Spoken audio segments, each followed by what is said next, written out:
classe. Merci à vous d'avoir suivi cette édition. Je vous le rappelle, les nouvelles fraîches, c'est tous les soirs sur Télé Nantes à partir de 18h30.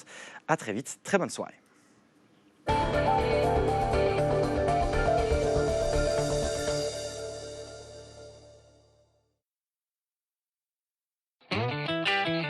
L'agenda sport vous dit toute l'actualité sportive en Loire-Atlantique. Un événement, un horaire, un lieu, une date.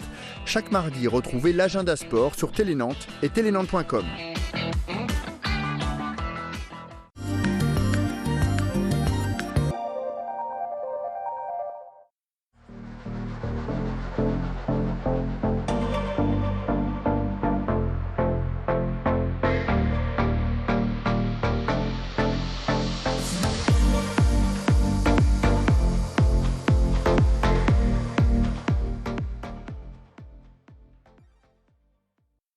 Ça y est, je suis appareillé moi aussi. Ouais, une affaire pour 3 par rien. Alors un petit réglage vite fait, et là je vous dis pas, ça change la vie. Ah ouais. Tiens la musique là. Non mais c'est comme si le saxo, il était là. Juste à côté de moi. Sauf que là, c'est de la guitare. Comment ça en retard? On n'avait pas dit 16h? Passez plutôt chez un vrai expert de l'audition. Entendre, bien appareillé, c'est pas pareil. Dispositif médical. Bah c'est ce que je dis, l'appareil. Todo el mundo dice no, no hay palo que lo adelanta. Chiquito pero sabroso, gozo con el dedo, mucho a vaca, poco aprieta. 2 caras y una careta, castigada por los dioses. María tenía una cara por la noche y una cara por el día. Tenía 2 caras, 2 caras, 2 caras. Tenía 2 caras, 2 caras, 2 caras. Tenía 2 caras.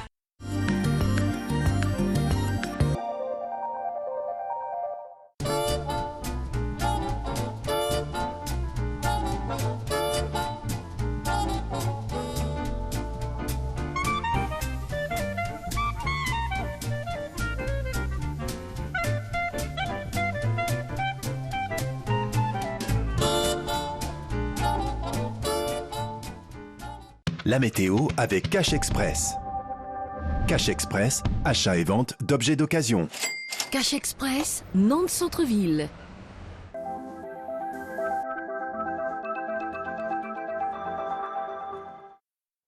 Bonsoir à toutes et à tous. Ce mercredi, on prévoit le retour durable et franc de l'anticyclone bien visible ici sur la France et l'Europe centrale et donc le retour d'un temps calme et sec sur nos régions. Mercredi, on prévoit donc un temps sec et variable, sans doute assez lumineux avec de belles éclaircies et des températures en baisse le matin avec 3 à 7 degrés d'Angers à Vannes. Mercredi matin, en Loire-Atlantique, la situation sera propice aux brouillards et nuages bas. On retrouvera donc beaucoup de grisailles qui se dissiperont ensuite au profit d'éclaircies. Les températures seront plus fraîches à l'aube. Il fera entre 4 et 7 degrés. Mercredi après-midi, les nuages bas se seront dissipés au profit de belles éclaircies ou périodes de soleil. Et côté température, elles seront très douces pour la saison. Il fera 16 degrés à Châteaubriand, 18 degrés à Nantes et jusqu'à 19 degrés à Clisson.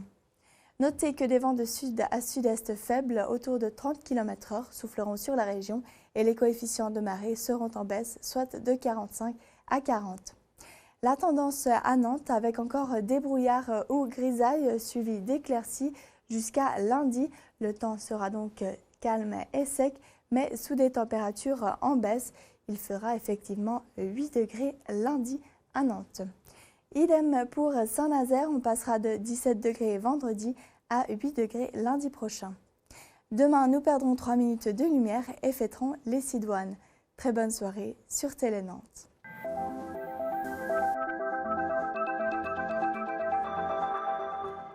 La météo avec Cash Express. Cash Express, achat et vente d'objets d'occasion. Cash Express, Nantes Centre-Ville.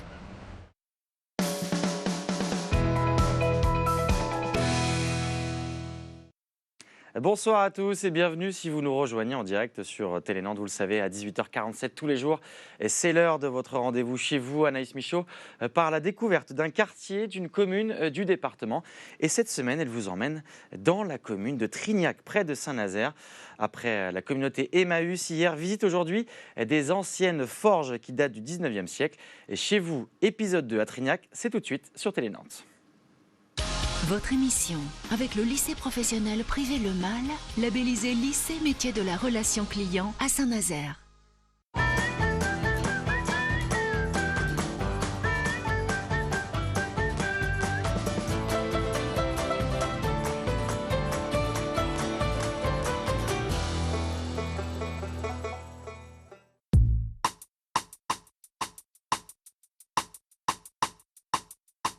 Bonjour et bienvenue chez vous ici à Trignac. Nous sommes aux anciennes forges construites au 19e siècle. Elles permettaient à partir de charbon et de minerais de fabriquer de l'acier pour la construction des bateaux. On vous dit tout.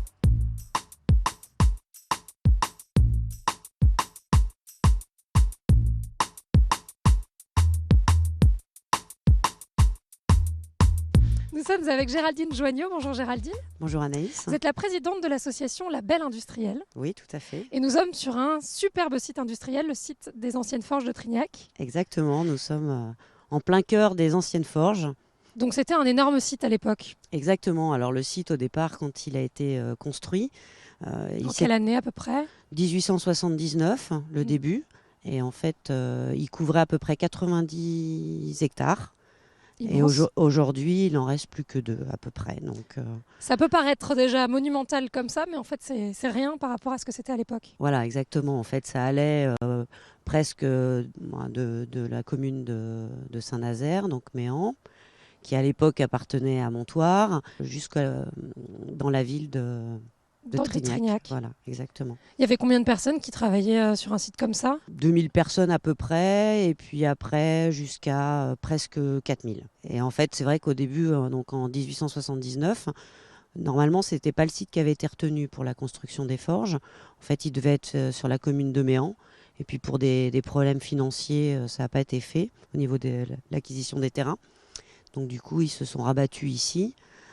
Le terrain étant marécageux, ça a été un peu compliqué au départ de construire. Donc le charbon et le minerai arrivaient par train, et ensuite, qu'est-ce qu'on en faisait ? Alors du coup, le minerai allait directement dans les hauts fourneaux, et le charbon était transformé à la coquerie, donc en coque. Après, c'était transformé donc, en fonte, en acier, et après, ça c'était envoyé au laminoir, où là, on sortait... Qu'est-ce que c'est un laminoir ? Alors, c'est un site où on sortait l'acier en rail ou en plaque, en fait, suivant l'utilité. C'était pour façonner. Exactement. Donc, toute la partie minerai, les hauts fourneaux et tout ça, ça a disparu ? On peut voir encore la base d'un des hauts fourneaux, le fourneau numéro 3. Mais autrement, oui, tout a disparu. En fait, quand l'usine... a été réallumé à un moment pour la Seconde Guerre mondiale. Donc en fait, ça a été bombardé en 1943. L'usine a fermé et n'a jamais rouvert. N'a jamais vraiment réouvert.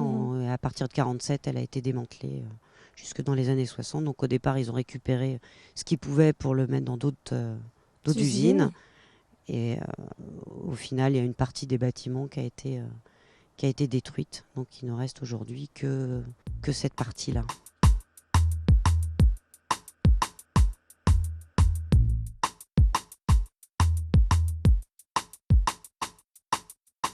Alors Géraldine, l'implantation ici, elle est stratégique. Exactement, oui. En fait, c'est une des premières forges sidérurgie sur l'eau.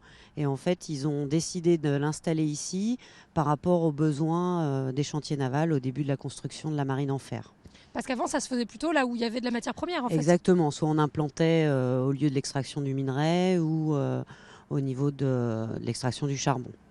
Et d'ici, on voit quoi ? On voit carrément les chantiers navals. Voilà, exactement. On est à 2 pas. La vue est magnifique. Donc on voit le grand portique et en dessous, un des paquebots qui est en construction. Donc on s'aperçoit là justement de la proximité. Et en fait, avant, tout était relié par voie ferrée. Donc l'acier partait d'ici, allait directement sur les chantiers et ça servait à construire les bateaux. Voilà, exactement. Et puis dans le sens inverse, le minerai et le charbon arrivaient... depuis le port. Exactement, sur le quai des Charbonniers. Et il était acheminé par rail, par train, jusqu'ici. Alors ce site est fermé donc depuis après-guerre, en gros, oui, ça. C'est ça. Mais on peut encore le visiter au moins une fois par an, Journée du patrimoine. Voilà, alors on a réouvert un collectif d'associations. On a réouvert cette année le site pour justement faire profiter la population. Et c'est vrai que c'est un lieu qui interpelle, entre autres quand on passe sur la 4 voies, on voit encore ces vestiges et on se pose la question de ce que ça représente. Et c'est vrai qu'on s'est aperçu, au regard du succès, parce qu'on a eu à peu près 1200 personnes à venir, de l'intérêt que la population avait pour ce site. Donc ce sera renouvelé l'année prochaine normalement? Il y a de fortes chances, oui. Alors après, c'est vrai que c'est un lieu qui mérite d'être sécurisé parce qu'il n'est pas ouvert au public. En temps normal? Voilà. Très bien. Et bien à suivre alors. Merci Voilà. Géraldine. Merci. Un ancien site industriel où la nature a repris ses droits et qui est aussi un véritable terrain de jeu pour les street artistes. À découvrir d'urgence donc, chez vous à Trignac. C'est terminé pour aujourd'hui. Demain, nous allons découvrir le pont de Paille. À demain.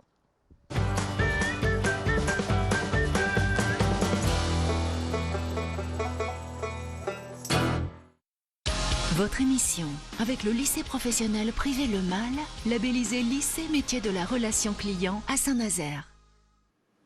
Mais vous le savez, le mardi, c'est aussi jour de foot. Olivier Caillé reçoit Karl Delplanque, Fabrice Pancrate et Philippe Audouin. Ils reviennent ensemble, bien sûr, sur le dernier match des Canaries, ce derby contre les voisins rennais. Je vous rappelle le score final, 1 partout. Et l'émission est à retrouver ce soir à 22h sur Télé Nantes et en replay sur telenantes.com. Mais tout de suite, un extrait qui porte notamment sur ce fameux projet Yellow Park et ses derniers rebondissements. 2 stades de 40 000 places, côte à côte, aux normes internationales. Alors je me tourne vers le Parisien qui est sur le plateau, Fabrice Pancrate. À Paris, il y a le Parc des Princes et il y a Jean-Bouin, juste à côté. Oui, mais c'est normal. Il y a le rugby Stade français, donc plus professionnel, ils ont leur stade, c'est normal. Non, mais... et le PSG. Non, mais on ne peut pas comparer Nantes et Paris, quand même. Je veux dire, on parle de Paris et Nantes, une Johanna Roland l'a fait. Non, c'est quand même pas de ville ou pas la ville, c'est que c'est normal qu'ils ont leur stade. C'est deux identités différentes.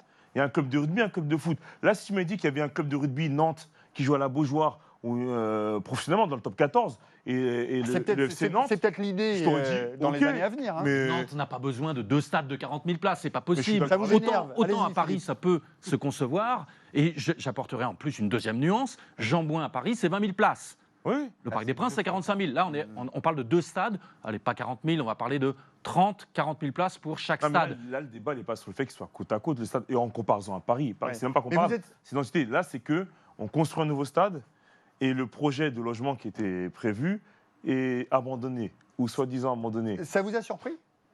Moi, pour moi, je vais te dire franchement mon opinion. C'est ce qu'on attend. Hein. Pour moi, ça, c'est de la politique. D'accord? Du business. Voilà. Attends un peu, attends que ça se tasse, et on verra ce que ça donnera. Et ne bougez surtout pas, on se retrouve d'ici quelques minutes maintenant sur Télé Nantes en direct pour la quotidienne. Et ce soir, on parle équité femmes-hommes avec des initiatives locales pour tenter de réduire les écarts dans le monde professionnel. Question santé publique aussi. Ensuite, avec la journée mondiale du diabète qui aura lieu demain. Et pour la chronique de la fin d'émission, on sera avec Carlos, un Espagnol installé à Nantes depuis 1 an et demi. Ne bougez surtout pas, on se retrouve tout de suite sur Télé Nantes. L'agenda